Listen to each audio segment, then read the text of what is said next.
皆さんごきげんよう、上川薫です。今回取り上げる話題は、アメリカ・ウクライナとの間における資源取引交渉が決裂したことを取り上げていこうと思います。前回の動画において、トランプ大統領がウクライナのゼレンスキー大統領に対する見解を大きく変更したことを取り上げました。トランプ氏は、ゼレンスキー大統領に対して、選挙なき独裁者だという発言をしましたが、その発言について改めて記者からの質問をされ、今でもそう思っているかと聞かれた際に、自分でそんなことを言った記憶がないんだけどな、みたいな話をして発言の修正を行いました。また、ウクライナと基本合意をすることによって、アメリカはウクライナの資源を掘りまくるとして、アメリカの権益を確保したことを興奮しているという表現なども使っていました。そして、いざ、ウクライナのゼレンスキー大統領がアメリカに訪れて、調印式という段取りとなっていました。しかし、記者団を前にしたトランプ大統領、ゼレンスキー大統領、そしてトランプ政権の閣僚との集まっての話での中で、バンス副大統領とゼレンスキー大統領との間で、双方のロシアに対する見解の認識が大きくずれていることをきっかけとして、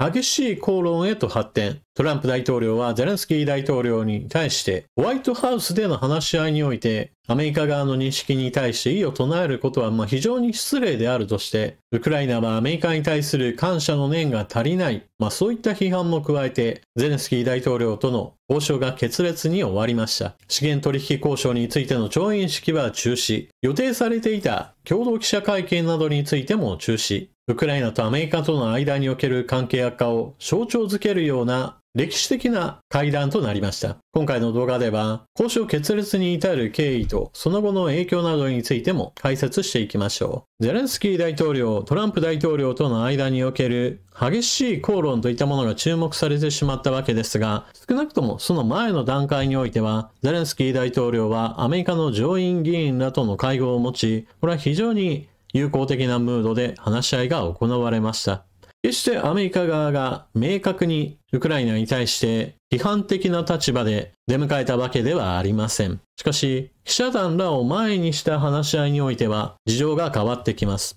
例えば、記者の一人がこのような質問をしました。ゼレンスキー大統領に対して、あなたはスーツを持っていないのか？あなたの格好は非常に失礼なものだといった趣旨の投げかけを行います。これはバイデン政権時代からあるゼレンスキーに対する典型的な批判の仕方です。ゼレンスキー大統領は確かにスーツは着ていません。こちらの写真は第二次世界大戦中、アメリカホワイトハウスに訪問した時のチャーチル首相の姿です。チャーチル首相はスーツを着ずに記者団の前に現れました。当時イギリスはドイツ空軍による空襲で各地で建物が破壊され人々が殺害されるといったことが続いている、まさに戦時中のことでした。第二次世界大戦、その激しさの中においてイギリスは選挙も行うこともできず、チャーチル首相は戦時下の首相として外交を行っていたのです。ゼレンスキー大統領のオリーブグリーン色のこの服装というのは正式な軍服ではありません。準軍服と呼ばれるような戦時体制下における服装で、彼はロシアによる侵略に抵抗するために国民との一体感を訴えかけるためにもこの服装をしています。そのため、あなたはスーツを持っていないんですかというようなアメリカの記者からの質問に対しても、ロシアによる侵略さえ終われば、こうした服装を改めてスーツを着ることになるだろうと話をしています。そして認識の違いとして大きく出たのが会談の中で口論という形へと発展していきました。当初話し合いはある程度官僚たちが事前に取り決めたものを元にして穏やかに進むように見えました。しかしロシアに対する見解の相違などから話が広がり、会談の場は激しい口論へと発展。その後予定されていた資源取引交渉についての調印式も中止。また予定されていた共同記者会見なども中止されました。トランプ政権としては、プーチン大統領は非常に信頼できる人物であり、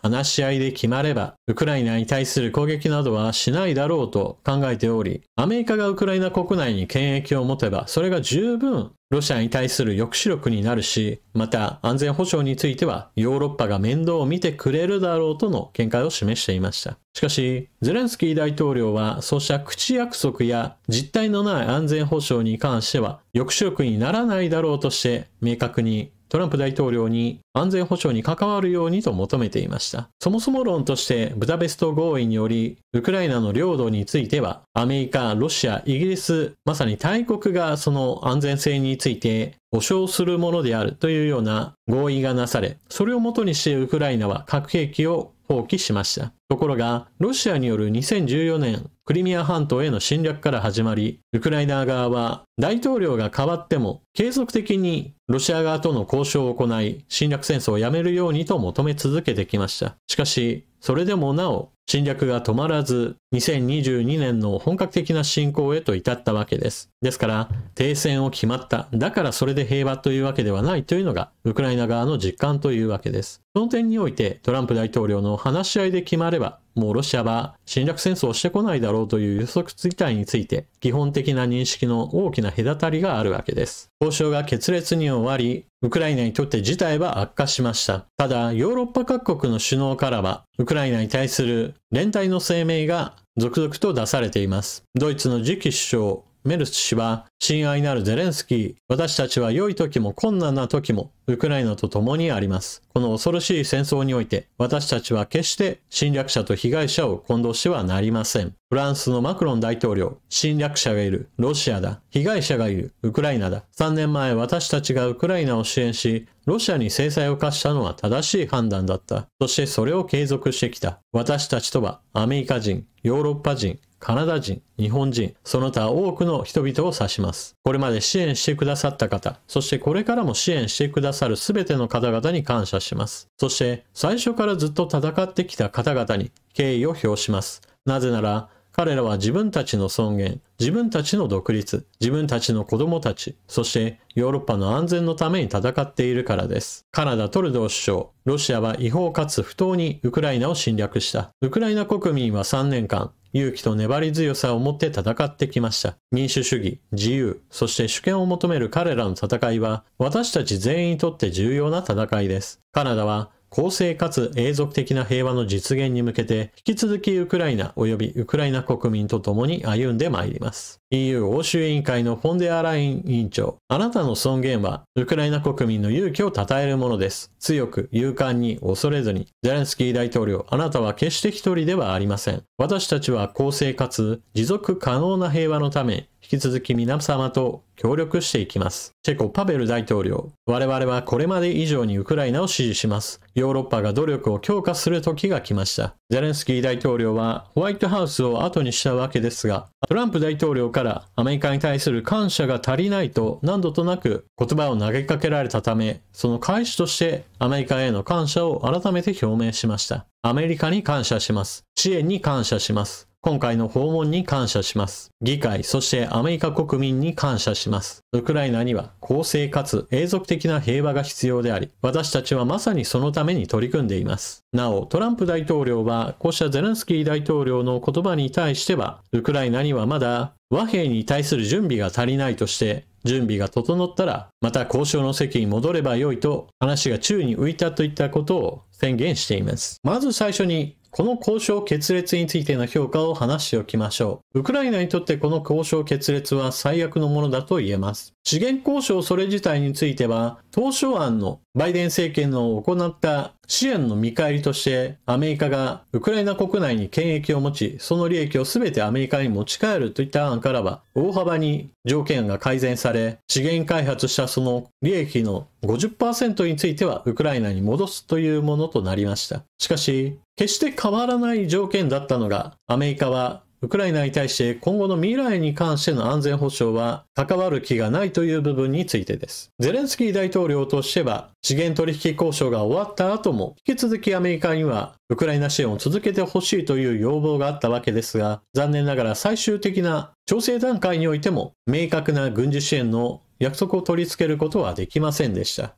そもそもトランプ大統領はアメリカの国益として地下資源の権益をウクライナ国内で確保することができれば、その後の安全保障に関してはヨーロッパ各国の考えることであり、バイデン政権とトランプ政権が違うといったことを明確に表明しています。そしてアメリカの権益をウクライナ国内に持つことができれば、それをもってしてプーチン大統領はウクライナに対する攻撃を自粛するだろうという考えを示しています。停戦協議で何らかの合意がなされれば、プーチン大統領はその約束を守る男だとトランプ氏は認識していると話していました。ただし、この口約束を守る男だという評価は、ゼレンスキー大統領には承諾できないものでした。そのため意見の衝突から激しい口論へと至り、トランプ大統領としては、ゼレンスキー大統領に対してウクライナはアメリカに対する感謝の念が足りないという、そうした批判へとエスカレートしていったわけです。それでは今後の影響についての解説もしましょう。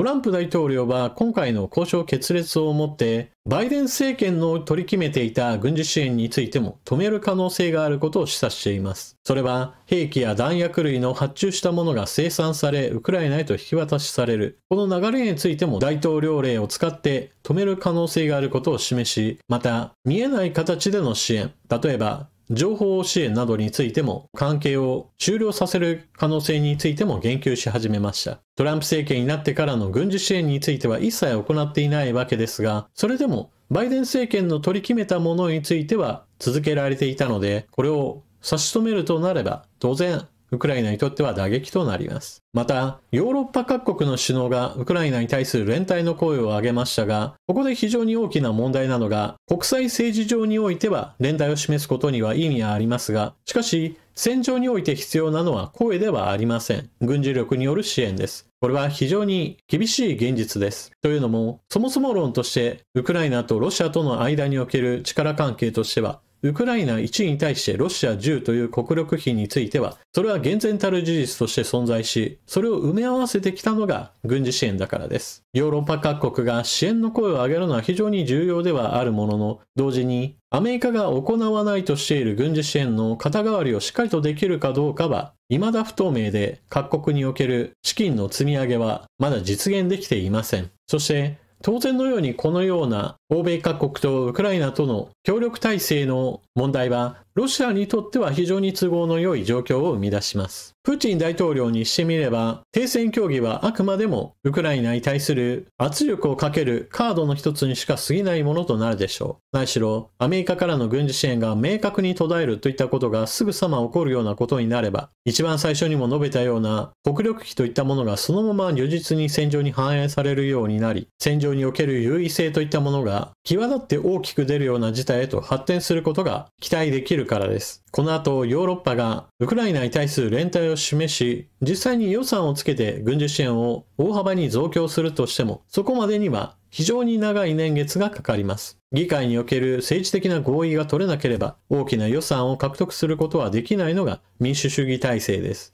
そして実際に予算が決まったとしても、執行までの間には様々な行政上の手続きがあり、さらには実際に物がウクライナに渡るまでも当然多くの月日がかかります。こうした点においてはどうしても民主主義体制といったものは話し合いと手続き、時間がかかるといった特徴がプーチン大統領にとっては味方することになってしまうわけです。残念なことではあるものの、トランプ大統領には国際秩序を守ろうという気はそもそも全くありません。あくまでもアメリカの権益をアメリカ国外で確保するための一つの手段としてウクライナの地下資源交渉の話を出しています。一方でヨーロッパ各国は自分たちの安全保障に関わる面でアメリカに依存しすぎていたといった面があり、アメリカがウクライナに対する軍事支援を明確に閉ざそうとしていることに関して早く目覚める必要があるでしょう。そして日本においてもこうした自国の権益を守るためには国際秩序が崩壊しても構わないというアメリカの姿勢に対してどう対応するかも当然考えなければなりません。ウクライナの領土をどうするかをロシアとアメリカ、当事者を抜きにして決めようとしているこの構図というのは、日本が中国に攻撃された時にその領土の行方についてアメリカと中国で話し合ったものを日本側に押し付けるといった構図へともつながりかねない話であり、未来に対する大きな危険性を含む話なのです。しかし、そうした国際秩序の観点を一旦抜きにしても、ゼレンスキー大統領としては、アメリカからの軍事支援がなければ実際辛いというのは間違いのないことであり、この後どうやってトランプ大統領との間の関係改善を図るかはこれから大きな課題となるでしょう。今回の交渉決裂というのはそうした意味で国際秩序がますます破壊されていく世界へと進んでいくのか、そうでないかの